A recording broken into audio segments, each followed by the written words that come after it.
My parents threatened to skip my wedding if I don't invite their toxic friends who made my life hell. I choose my fiancé and happiness over their demands, and they disowned me. Now my aunt reveals a dark family secret. I, 27F, am in a heartbreaking situation with my parents regarding my upcoming wedding.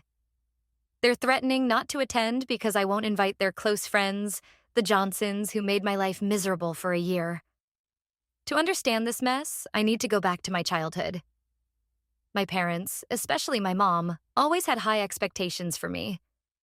I was their only child for 15 years until my sister Emily came along, and they poured all their hopes and dreams into me.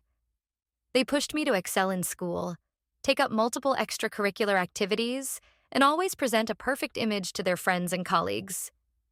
The Johnsons have been a constant presence in our lives for as long as I can remember. They were college friends of my parents, and our families spent countless holidays and vacations together. Mr. Johnson and my dad even started a small business together in the early 2000s, which has been moderately successful. Growing up, I always felt uncomfortable around the Johnsons. Their kids were older than me and never included me in their games. Mrs. Johnson would constantly compare me to her daughters, always finding ways to subtly put me down. But my parents never noticed or chose to ignore it. Fast forward to 2020. I had just graduated from college with a degree in architecture. It was the height of the pandemic, and job prospects were slim. After months of searching, I finally landed an entry-level position at a small firm in a city about 3 hours from my hometown. I was excited about the opportunity, but worried about the cost of living in the new city. That's when the Johnsons stepped in. They owned a property there, a small guest house behind a larger home they rented out. They offered to let me stay in the guest house for only $400 a month, well below the market rate. My parents were thrilled, seeing it as a perfect solution. Despite my reservations, I agreed, thinking it would be a good way to save money while I started my career. At first, things seemed okay. The guest house was small but comfortable, and I was grateful for the affordable rent. But within weeks, I started to notice issues. The Johnsons, who lived in the main house, became increasingly intrusive. They'd show up unannounced, sometimes even entering without knocking. Mrs. Johnson would comment on the cleanliness of the place, often implying I wasn't taking good care of it. Things got worse when I started dating Oliver, 29 Mao. We met at a local coffee shop where he was working part-time while studying for his teaching certification. Oliver was kind, funny, and supportive. Everything I needed as I was adjusting to my new life and stressful job. But the Johnsons didn't approve. They started spreading rumors about me to my parents. They claimed I was never home, insinuating I was staying at Oliver's place all the time. They even accused me of cheating on Oliver with multiple guys. None of this was true. I was working long hours at the firm, often staying late to impress my bosses, and when I wasn't working, I was usually just relaxing at home or spending time with Oliver. The Johnsons seemed to hate Oliver for no reason.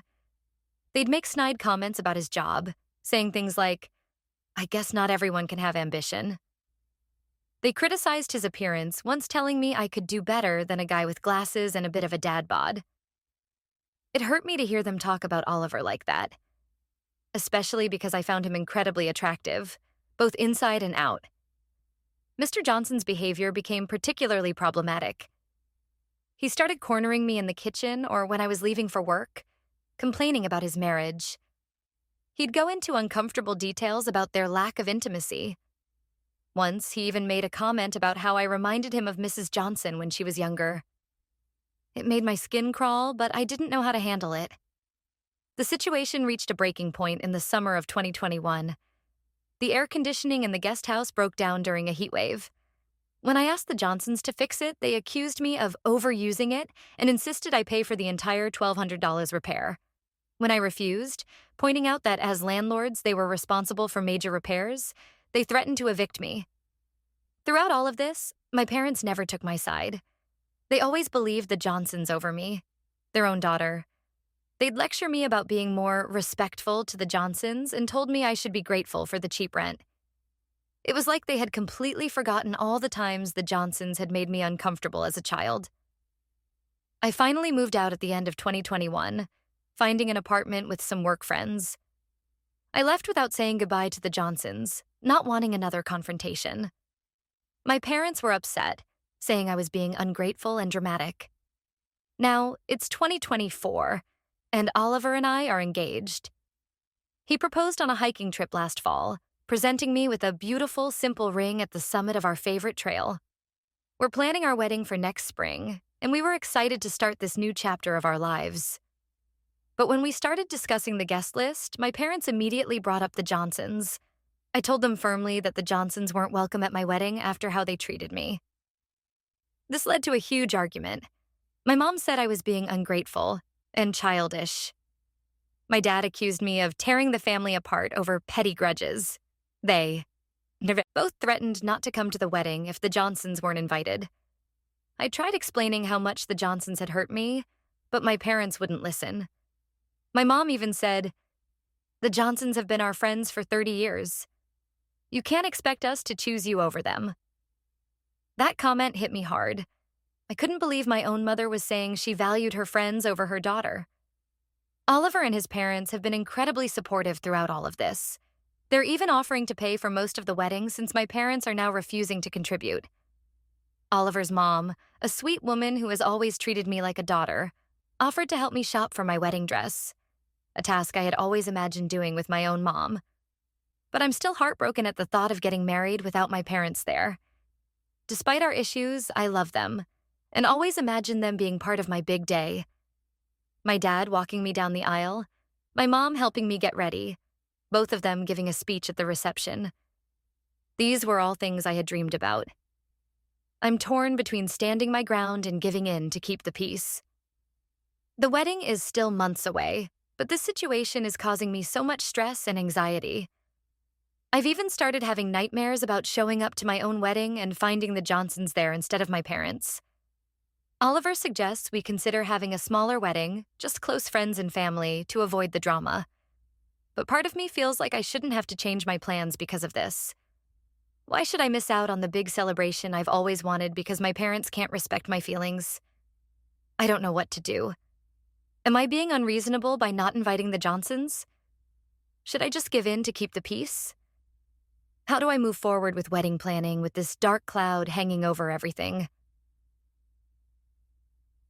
Update 1. It's been a month since my last post, and the situation with my parents has only deteriorated further. I tried reaching out to them again, hoping we could have a calm, rational discussion about the wedding and the Johnson situation. Instead, it turned into another explosive argument that has left me feeling more hurt and confused than ever. I decided to meet my parents for coffee at a neutral location, thinking a public place might help keep things civil. As soon as we sat down, I could tell by their expressions that this wasn't going to be the productive conversation I had hoped for. My mom started by saying she and my dad had been thinking things over and had come to a decision. For a brief moment, I felt a glimmer of hope, thinking maybe they'd realized how unreasonable they were being. But then she dropped a bombshell. They wanted me to not only invite the Johnsons to the wedding, but also make Mrs. Johnson one of my bridesmaids. I was speechless. When I finally found my voice, I asked her if she was joking. She wasn't. She said it would be a nice gesture to show there were no hard feelings about the past. I reminded her of all the awful things the Johnsons had done, but she brushed it off, saying I was exaggerating and needed to let bygones be bygones. Then my dad chimed in, saying that if I really cared about family, I'd do this for them. He even suggested that Oliver and I should consider having our rehearsal dinner at the Johnsons' house to really bury the hatchet. The thought of spending what should be a joyous pre-wedding celebration in the home where I had been so miserable made me feel physically ill. I tried to stay calm, explaining once again how the Johnsons had made me feel, how their actions had affected my self-esteem and my relationship with Oliver. I even shared some details I hadn't before, like Mr. Johnson's inappropriate comments and how Mrs. Johnson had constantly criticized my appearance and career choices, but it was like they weren't even listening. My mom then said something that I don't think I'll ever forget. "Well, if you're going to be this selfish, maybe it's better if we don't come to the wedding at all. We wouldn't want to ruin your perfect day with our presence." I left the coffee shop in tears, feeling completely drained and betrayed. I called Oliver, who came to pick me up immediately. As I cried in the car, recounting the conversation, he suggested something that at first seemed crazy but is starting to make more sense: eloping. We spent the rest of the day talking about it. The more we discussed it, the more appealing it became. No drama, no family politics, just us celebrating our love. We could have a small ceremony somewhere beautiful, maybe on a beach or in the mountains with just a few close friends. Oliver pointed out that we could use the money we'd save on a big wedding for a longer, more luxurious honeymoon. Or we could put it towards a down payment on a house. The practical side of me sees the appeal in this, but another part of me feels guilty for even considering this option. I've always dreamed of a big wedding with all our family and friends. I imagined dance lessons with my dad for our father-daughter dance, shopping for bridesmaid dresses with my sister and friends, all the traditional moments that come with a big wedding. Oliver says he'll support whatever decision I make, but I can tell he likes the idea of eloping too. He's never been one for big, flashy events, and I know the thought of saying our vows in a private, intimate setting appeals to him. His parents, bless them, said they'd understand if we chose to elope and would still be happy to help us financially if we needed it. They've been so supportive throughout this whole ordeal, which only highlights how unsupportive my own parents are being. I'm also worried about how eloping would affect my relationship with the rest of my family. My sister Emily has been excited about being a bridesmaid, and I have cousins and aunts and uncles who I know would be hurt if they weren't included in the celebration. Then there's the practical side of things. We've already put down deposits on a venue and started to book vendors. Canceling everything would mean losing money, not to mention the hassle of explaining the situation to everyone. I'm torn between three options: going ahead with the big wedding as planned and risking more drama and heartache, scaling back to a very small ceremony with just our closest friends and family, or scrapping everything and eloping. Part of me wants to stand my ground and have the wedding I've always dreamed of, with or without my parents. Another part just wants to run away from all this stress and drama. And yet another part wonders if I should just give in to my parents' demands for the sake of peace. Even though the thought of having the Johnsons at my wedding makes me feel sick. I feel like I'm at a crossroads, and whichever path I choose will have long-lasting consequences for my relationships with my family. Has anyone else been in a similar situation? How did you handle it? Did you regret your decision? I could really use some advice right now. Update 2. It's been 2 weeks since my last update, and after much discussion and soul-searching, Oliver and I have made a decision. We're going ahead with a wedding, but we're significantly scaling back our plans. Instead of the large celebration we originally envisioned, we're opting for a small, intimate ceremony with just our closest friends and family. We've chosen a beautiful vineyard about an hour outside the city for the ceremony and reception. It's a place Oliver and I visited on one of our first weekend trips together, and it holds special memories for us. The owner, a kind older woman, has been incredibly understanding of our situation and has worked with us to create a package that fits our new vision and budget. We're limiting the guest list to 50 people, just our closest friends and family members who have been supportive throughout this whole ordeal. It's been a difficult process, having to uninvite some people we'd initially included, but most have been understanding.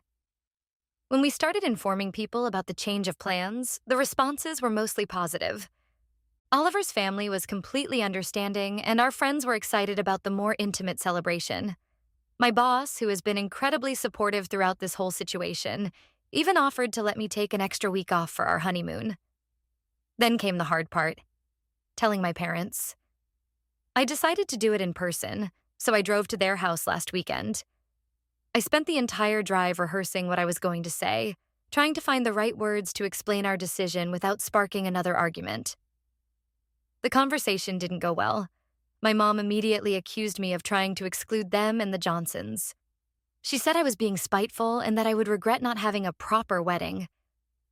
My dad was quieter, but I could see the disappointment and anger in his eyes. He said I was being selfish and immature, and that I was throwing away years of family tradition.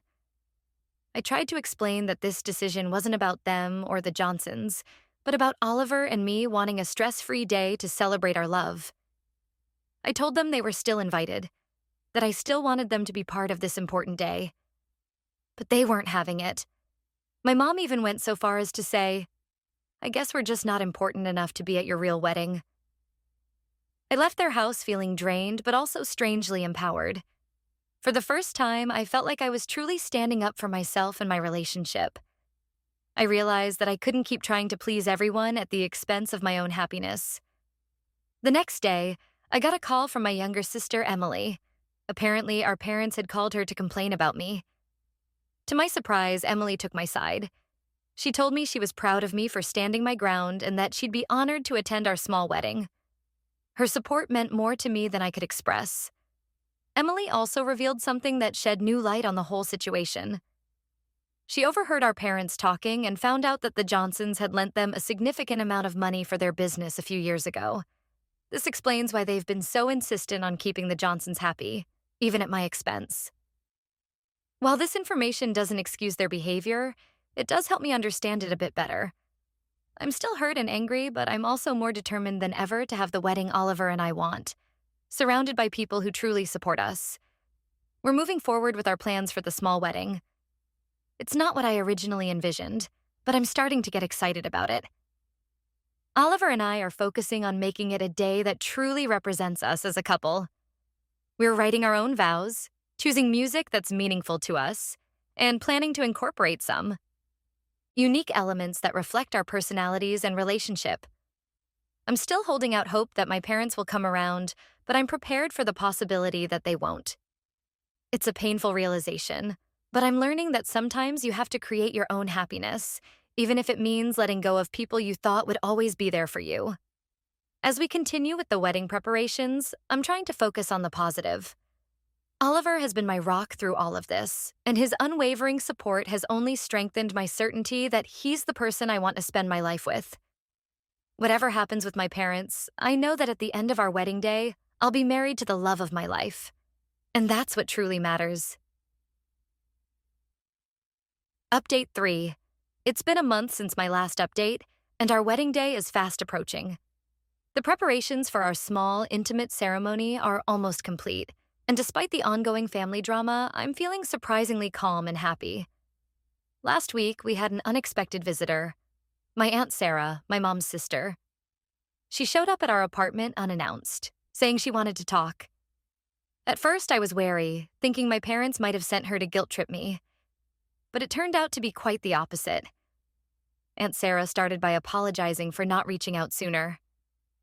She'd been away on a long business trip and had only just heard about everything that had happened. She then surprised me by saying she was on my side. Over cups of tea, she shared some family history I'd never known before. Apparently, when my mom was young, their parents, my grandparents, had also tried to control her wedding, insisting she invite certain people and make choices she wasn't comfortable with. Aunt Sarah explained that my mom had given in to keep the peace, and she'd regretted it ever since. The wedding had been more about pleasing others than celebrating her and my dad's love. Aunt Sarah believes that my mom is projecting her own regrets onto me, trying to relive her wedding through mine.